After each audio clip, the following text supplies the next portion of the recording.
Recently, a highly coordinated and devastating kinetic campaign completely dismantled forward-deployed military forces spread across the Middle East. 16 military installations were struck across 8 host nations. Initially, the estimated cost was $11 billion, categorized as munitions expended. But that figure quickly spiked. Current projections place the actual toll at $50 billion, driven entirely by repairing destroyed infrastructure. The $39 billion repair bill reveals the severity of these strikes. Catastrophic hits to critical infrastructure cause damage that cheap, asymmetric drones simply cannot produce. Treating these strikes as random proxy attacks ignores the clear pattern in the targeting data. The adversary executed a deliberate, highly sequenced counter C4ISR strategy. C4ISR stands for Command, Control, Communications, Computers, Intelligence, Surveillance, and Reconnaissance. Neutralizing this specific network is how an attacking force severs early warning systems and completely degrades a coalition's operational picture. This was a calculated operational strategy to dismantle the regional defense network. The adversary prioritized creating systematic blind spots over seeking a high casualty count. To understand how effectively this strategy was applied, we need to look at the specific assets that were destroyed, starting with the ground-based radar architecture. This structure is a long-range radar dome.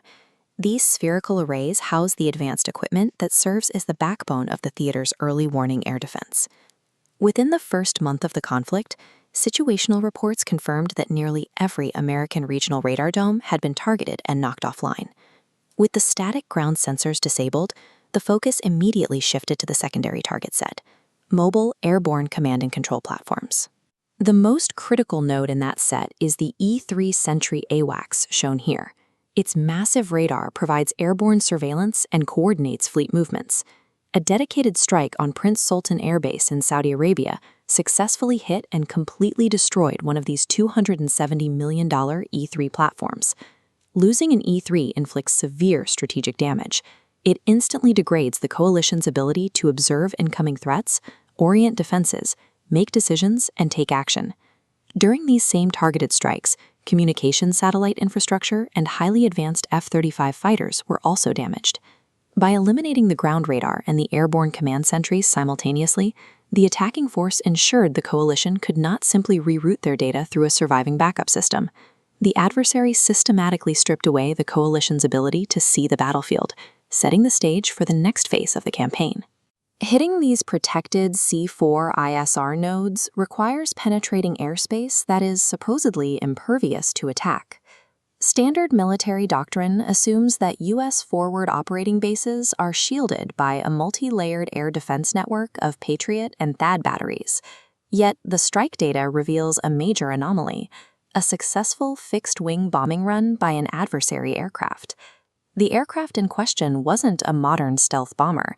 It was an older generation F-5 jet, making its survival through the defense net highly unusual. This specific airspace breach occurred over Camp Buehring in Kuwait. Camp Buehring is a heavily fortified logistics and staging hub. Its airspace should be entirely closed off to legacy aircraft. A successful strike by an outdated fighter indicates that the regional air defense network was entirely occupied, temporarily saturated by incoming drone swarms. The adversary used low-cost precision swarms to punch temporary holes in the defense umbrella, creating a brief window for conventional assets to slip through and eliminate high-value targets. Once a strike lands, a new operational challenge begins: controlling the flow of information. Battle Damage Assessment, or BDA, is the process of evaluating how much destruction a strike actually caused.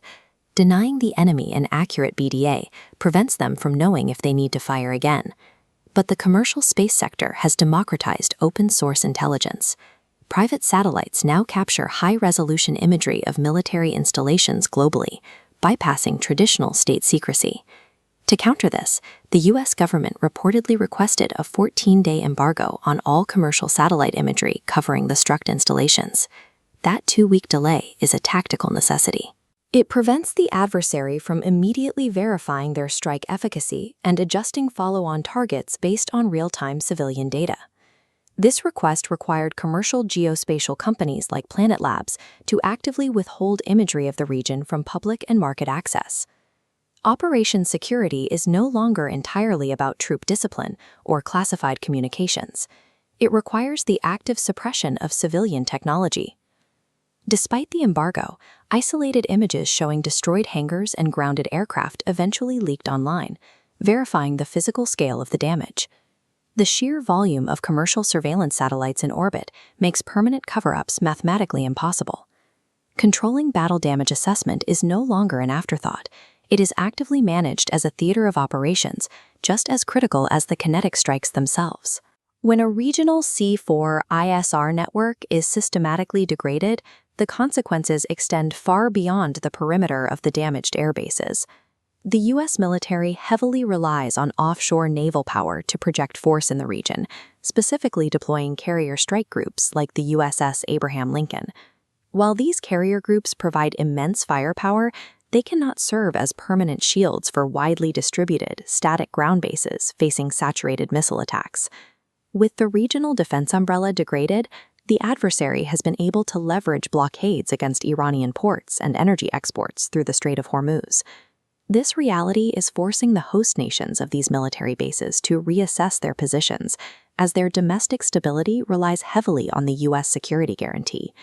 Seeing the vulnerability of the U.S. basing network firsthand, regional allies are beginning to explore alternative defense architectures.